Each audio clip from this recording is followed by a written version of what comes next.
finding your best viewpoint for landscapes. Your very first and most crucial step is simply to look around and explore. I've talked about this before, haven't I?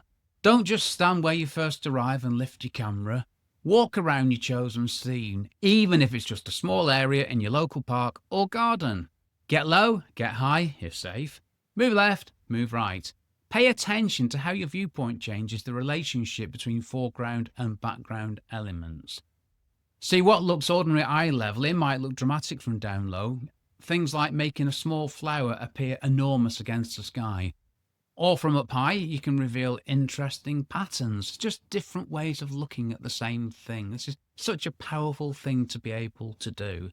This deliberate act of exploration, it helps you eliminate distracting elements and also find unique perspectives and control what appears in your background, which will give you cleaner, more compelling images.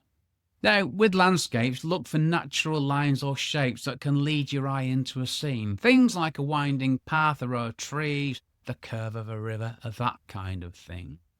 This simple act of exploring for the best angle, it's free, it costs you nothing other than your time. You don't need any gear, and it makes a huge impact to your final photo. Coming up with a different viewpoint from that everybody else is used to is such a powerful thing to do. It will transform your photos.